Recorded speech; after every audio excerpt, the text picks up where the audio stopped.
Immediately after touching down, the tornado exhibits a strange behavior. Instead of a single circulation, the tornado consists of many smaller, short-lived vortices that are extremely unpredictable.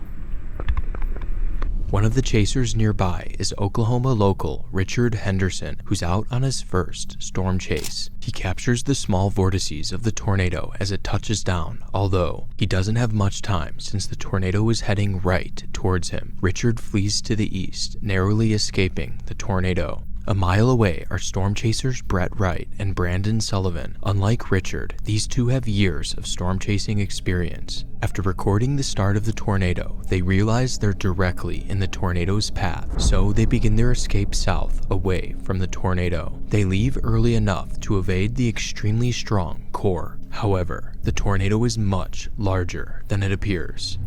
To the south of the core are powerful, invisible winds surrounding the tornado, blowing debris onto the road. Brett struggles in the debris-filled crosswinds before a hay bale is blown into them. Fortunately, Brett and Brandon survive the encounter. However, the tornado is marching towards dozens of other chasers, and it's only getting stronger. To the north of the tornado, a line of chasers frantically drive east, alongside the circulation. In the rear of the pack is Team Dominator, led by the legendary storm chaser Reed Timmer. His passenger records the monster tornado to their southeast.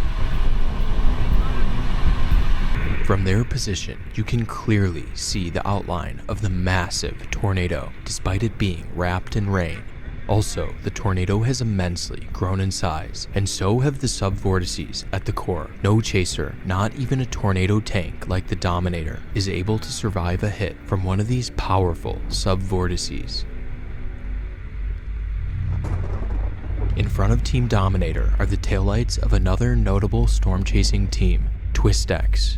Inside the Twistex vehicle are three chasers, father and son, Tim and Paul Samaras, and longtime team member, Carl Young. Twistex is positioned extremely close to the tornado, since they are chasing with the goal of deploying a probe inside of the tornado.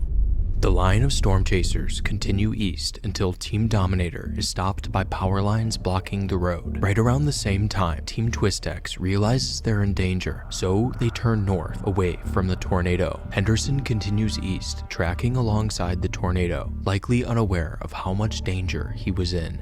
At the same time, Mike Bettis is live reporting back to the Weather Channel. Guys, that's it. Right there. Look at that monster. This is a huge tornado. He realizes they don't have a lot of time since the tornado is getting closer by the second. This thing is moving relatively slowly. We could be putting ourselves in a dangerous position here. We may actually quickly try to get in our cars and get south of this. I think we have to go now in order to stay ahead of this and not get run over by it. Mike then makes the call to escape the tornado by going south on Highway 81. This is a huge mistake.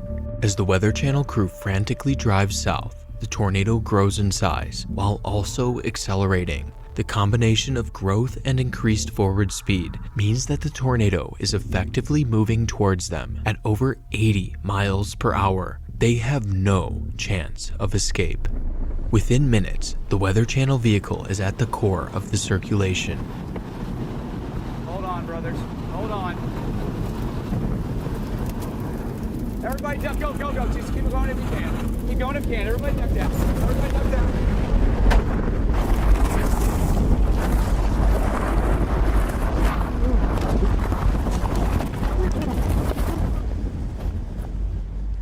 Their car is rolled 100 yards into the adjacent field. Somehow, everyone survives. But as the tornado barrels onwards, others would not be as fortunate. Immediately after striking the Weather Channel crew, the tornado turns north towards Richard Henderson, who's still driving east.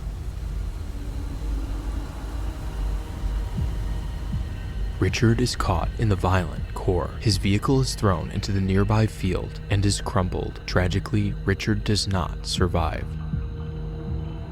As the tornado is impacting Richard, it reaches a peak width of 2.6 miles wide, making it the widest tornado in recorded history. Meanwhile, to the north, Team Twistex and another chaser, Dan Robinson, are frantically driving east on Reuter Road. They are now driving through the outer bands of the circulation. As the core of the tornado approaches Twistex, the winds momentarily subside, and Tim becomes aware of the dire situation. Moments later, their vehicle is directly impacted.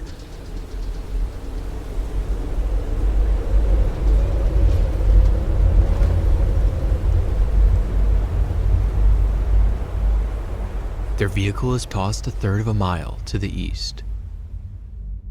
Tim, Paul, and Carl do not survive.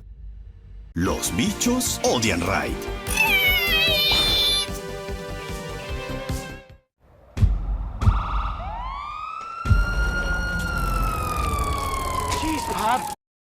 Survive.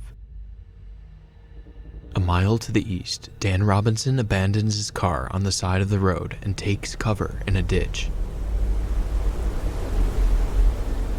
Robinson narrowly escapes the violent core of the tornado that killed Twistex. Bruised and scraped, Dan gets back in his vehicle and flees south away from the monster storm. Soon after, the tornado terror would come to an end.